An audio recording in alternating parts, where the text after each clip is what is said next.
The house is evil. The music tells me so.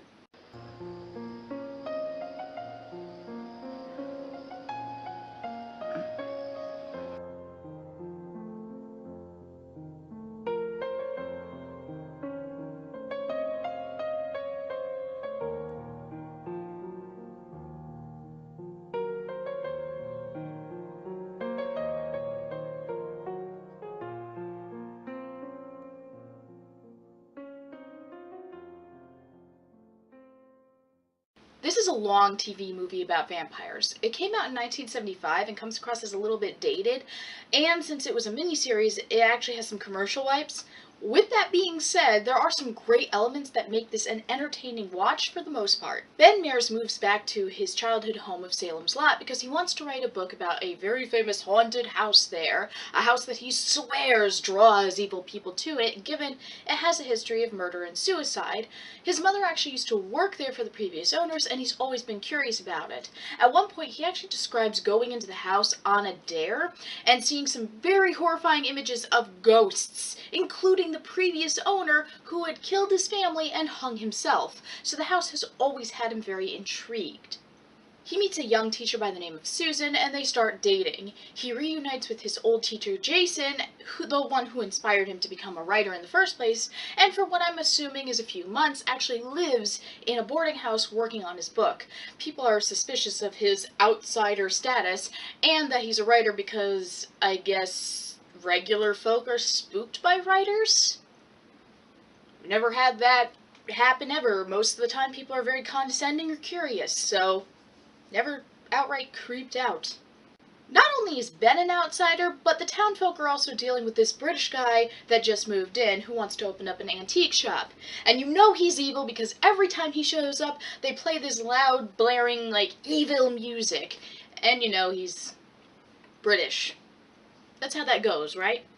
The British guy is an antique stealer, vampire servant, and child stealer. Though for the longest time, no one can prove anything, and in fact nobody does prove anything. The only people that actually are aware of what's going on are Ben and Jason.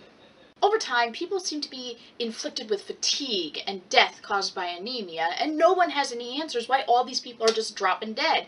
Children go missing, and one turns up conclusively dead.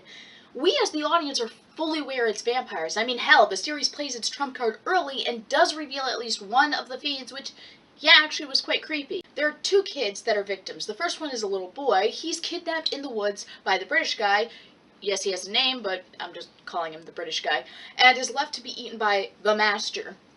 This turns him into a vampire, and he floats outside his brother's window and drains his blood over the course of a few nights until he too dies. Then Kid 2, the older brother who gets attacked by his younger vampire brother, is in his grave, and he uses, I guess, mind powers to get the gravedigger to come down into the grave, open his coffin, and let him feed on him. It's actually a really cool scene. It's actually kind of unnerving.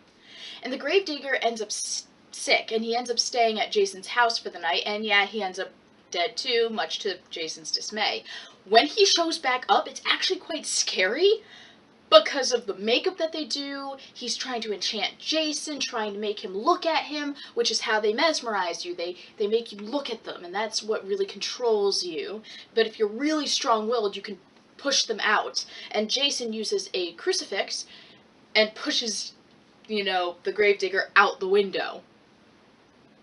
Alright, so I've been pretty fast and vague about this entire review so far, but the whole gist is that these vampires are slowly taking over the town, and the only people who are aware of it are Ben, Jason, and a kid named Mark, and eventually Susan and her parents. But this happens over an unspecified amount of time. As I've said, I'm guessing a few months, and by the time that everyone is fully aware of what is going on, pretty much our protagonists are left alone and people are dead, including Mark's parents, and Susan ends up being taken by the British guy and the Master. Now, we don't see where the undead kids are, nor the gravedigger, until the end of the series, when Ben and Mark have to go and destroy the monster's house, or all the undead were hidden in a cellar. Ben stabs the Master in his coffin, and they set the house on fire.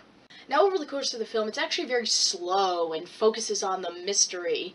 And I put that in quotes because, as I said, they play their trump card pretty early on, and you know as the audience what's going on.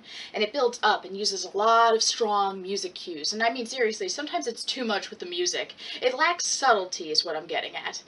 We also get a lot of fairly odd, deep conversations, like whether Ben is evil despite never doing anything evil because he's attracted to an evil house. But aside from the odd conversation or two, the deviations to plot to develop side characters that only appear briefly, and the overused musical zingers, there are some great moments of suspense. The vampire makeup and effects make them look genuinely scary, undead, and threatening. They can mesmerize people, and it takes a lot of will to fight against them. And I guess faith too, because God, knowing everything going on, won't help you unless you're willing to be so faithful to him to bless popsicle sticks. Seriously, Ben blesses popsicle sticks and uses them as a cross to defend against a vampire.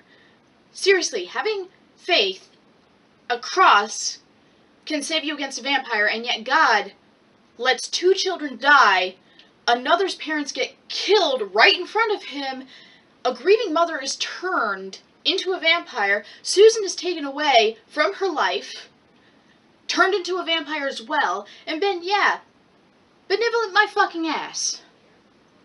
Okay, but all in all, this is a slower, more awkward film, a little dated and sometimes silly, but it can be engaging with the characters. The story unfolds very well, and as I said, there can be great moments of suspense and fear.